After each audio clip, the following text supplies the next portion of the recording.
for Jesus. Ẹ pàtẹ́wọ́ tó dára fún Jésù.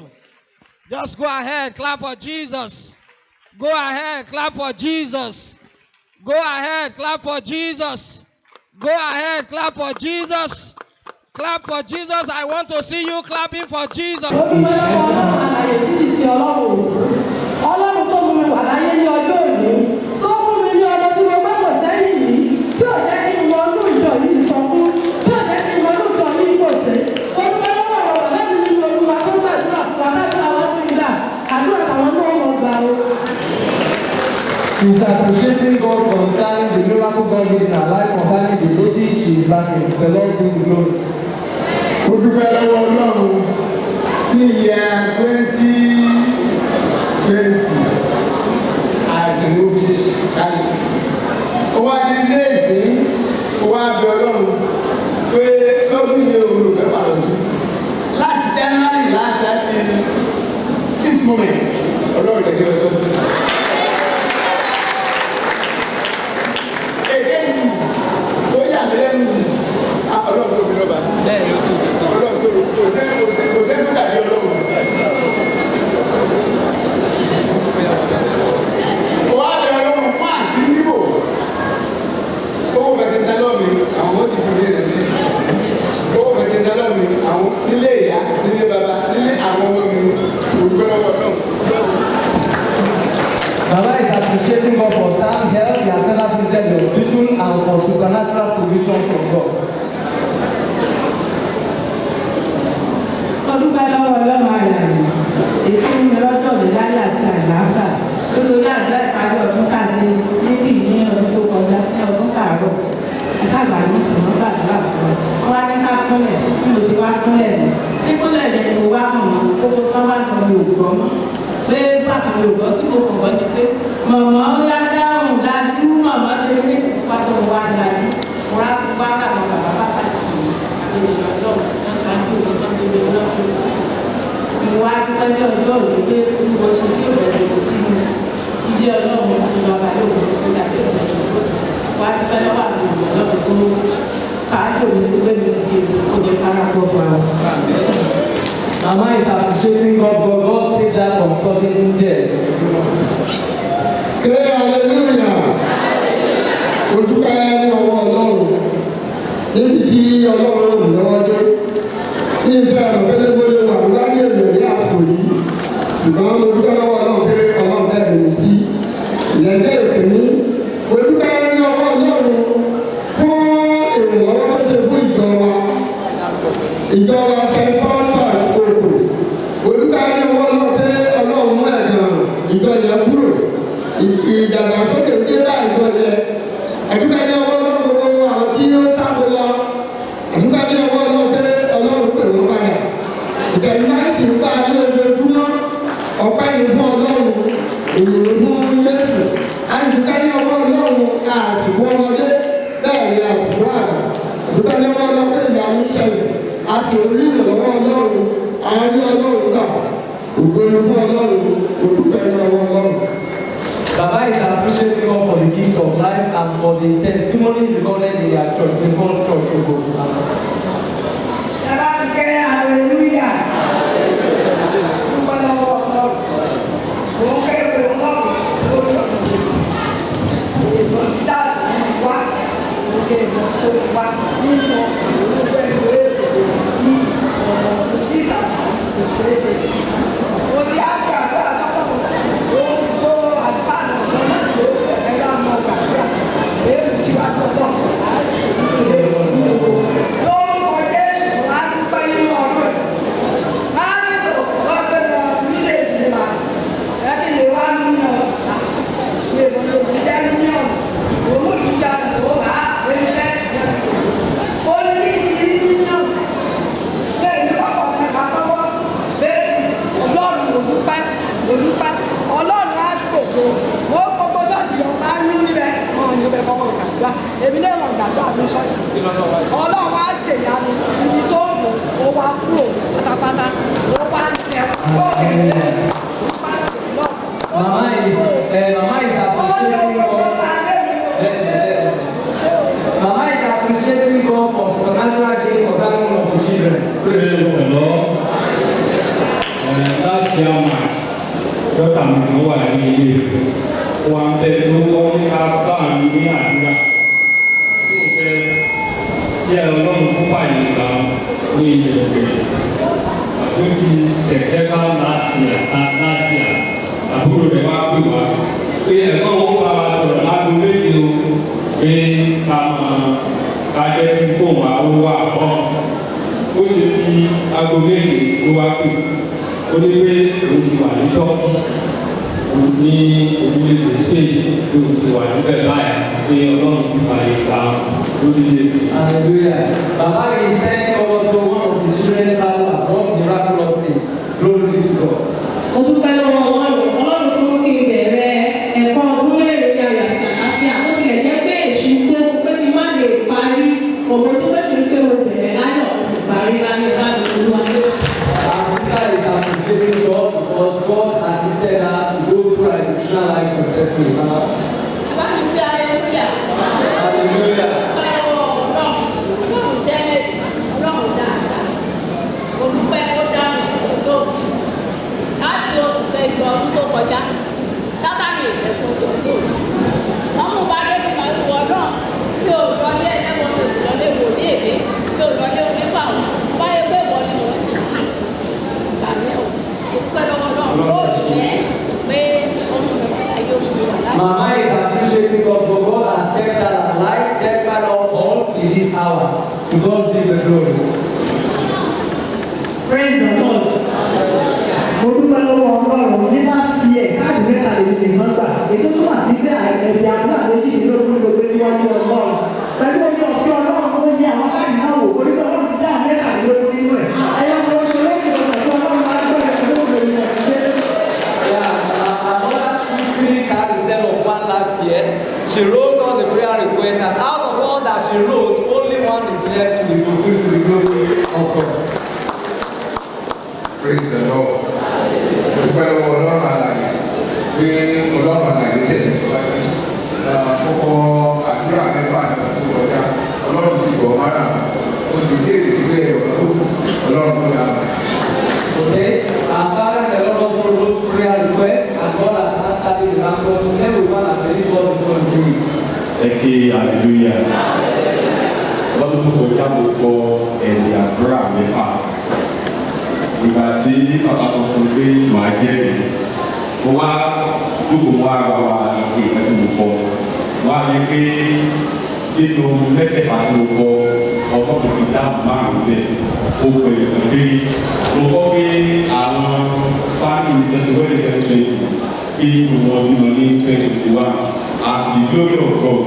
Ọdún 2021 ó di ọdún wọn nílé wa. Èmi náà ní ti nínú Ọlọ́run tó fi ẹ̀wọ̀n tó wá lọ́yẹ.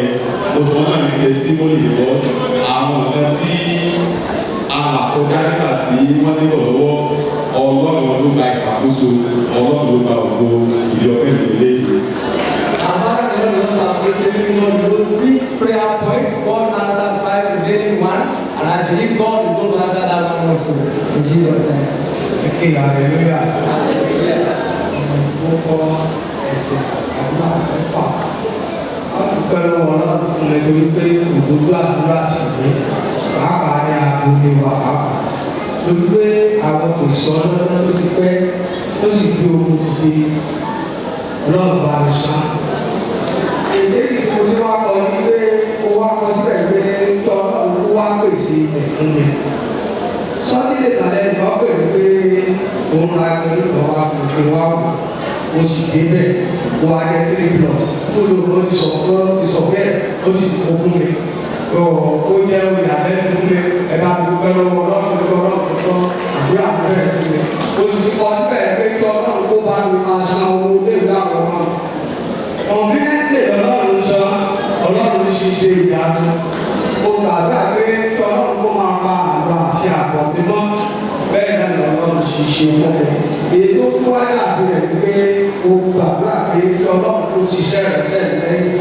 Ọlọ́run sì fi òkú rẹ̀ All that our Father and the Lord God said is that He also wrote prayer requests, and the Lord answered them. Deaths were cancelled, miracle land was given, and then so many other things that the Lord did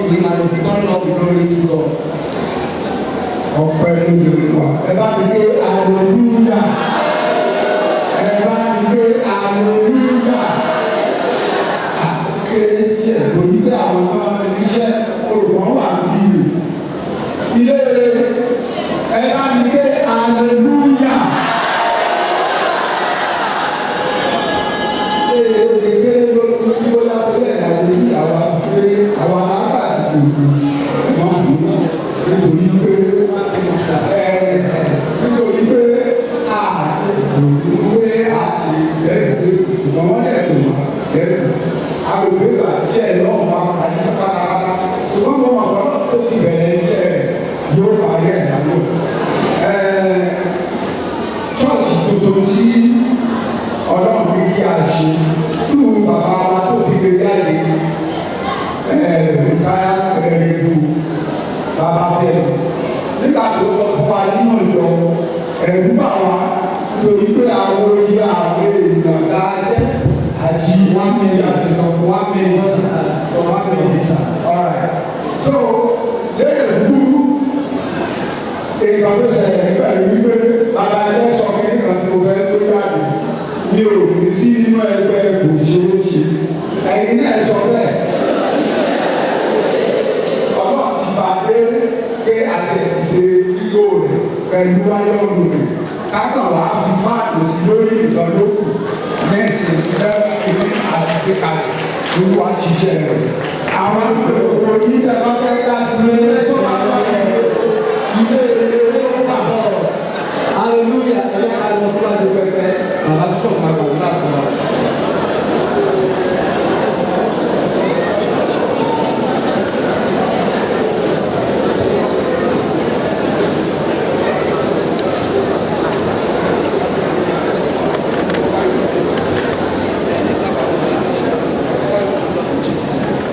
I cover you with the blood of Jesus. I cover you with the blood of Jesus. I cover you with the blood of Jesus. I cover you with the blood of Jesus. I cover you with the blood of Jesus. I cover you with the blood of Jesus. I cover you with the blood of Jesus. I cover you with the blood of Jesus. I cover you with the blood of Jesus. I cover you with the blood of Jesus. Ti jẹ́jẹ́ níwájú ọlọ́run tí ẹ jẹ́jẹ́ níwájú rẹ̀ yóò jẹ́ kí ẹ̀rí yín kó máa pọ̀ sí i. Mo gbàdúrà fún yín lórúkọ Jésù Kristi ìbànújẹ́ ò ní ṣubú lu ayọ̀ yín. You are testified before the Almighty God. You will become a bundle of testimony in the name of Jesus. Thank you, Heavenly Father. In Jesus' mighty name we pray. God bless you.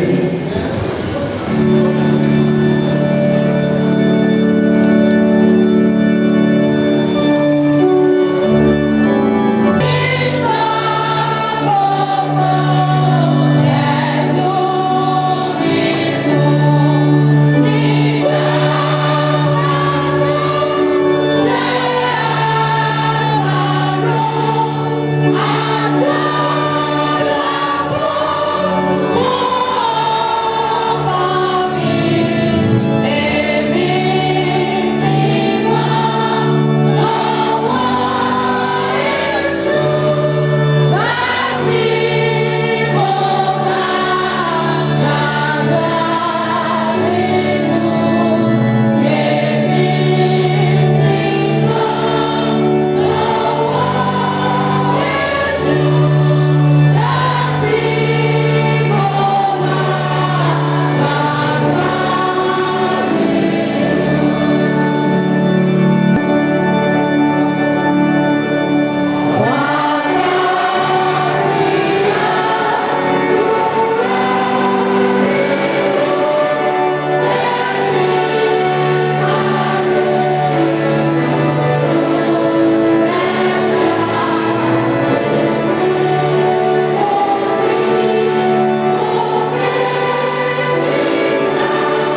I want you to clap very well.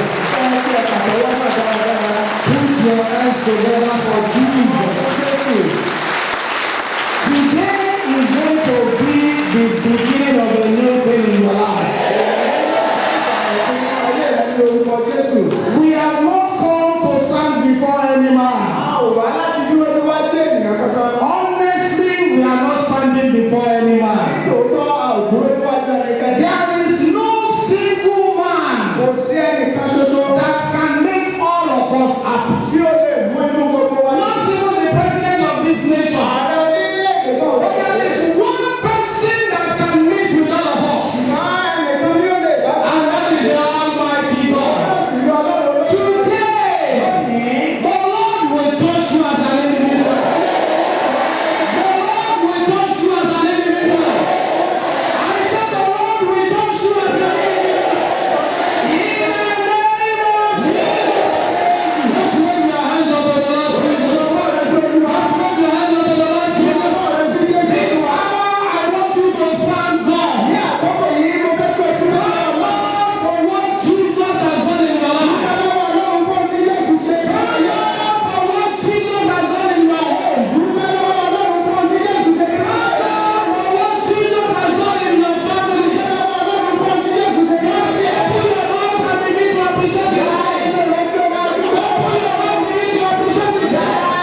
ẹ̀mí mímọ́ ọlọ́run àlàyé. We have come this hour àti wá ní wákàtí yìí. to meet with you on this altar. àti wá bá ọ pàdé ní ìlú pẹpẹ yìí. You have been the one who has been with our forefathers. ìwọ ni ojú ọlọ́run tó wà pẹ̀lú àwọn bàbá ńlá wa. And you have been with us in our life's journey. ó sì ti wà pẹ̀lú wa nínú ìrìnàjò ayé wa. Today, as we enter this place with burdens, lónìí bí a ṣe wá lónìí pẹ̀lú ètò ọkàn. we will go justified. In the name of Jesus, we will go justified. In the name of Jesus, some of us are at the verge of being made a mockery. ẹlòmí àkọ́wọ́ ti wà ní èbúté ìyè ẹ̀gàn. We are at the stage that people are set to laugh at us. àti wà ní ìpele tí àwọn ènìyàn fẹ́ fi wọ́n ṣe yẹ̀yẹ́. Some of us, we have lost it all. ọ̀pọ̀lọpọ̀ púpọ̀ wọn á ti sí i. We have lost it all. àti sọ ọ̀pọ̀lọpọ̀ ẹ̀nù. Nobody can help us to recover it. òṣìṣẹ́ ẹni náà tó lè bá ẹ Except you, the Almighty God. bí ìwọ ọlọ́run We ọlọ́run. have come before you now. àti wọ́n síwájú wa. Oh Lord, my God. olúwa ọlọ́run mi. This hour, ní wákàtí yìí. there shall be total restoration. In the name of Jesus. Speak unto us, O God, olúwa bá wa sọ̀rọ̀. and let us go justified. jẹ́ lọ pẹ̀lú ìdáláre. In Jesus' mighty name we pray. ní orúkọ jésù láti àgbàdúrà. You are sure God is going to touch you today. ó dá lójú wípé ọlọ́run yóò fọwọ́ kàn I lórí. want you to shout a very big hallelujah. God bless you. Please take your seat. olúwa yóò fún fún yín ẹjọ́ kúrò. Amos chapter 9.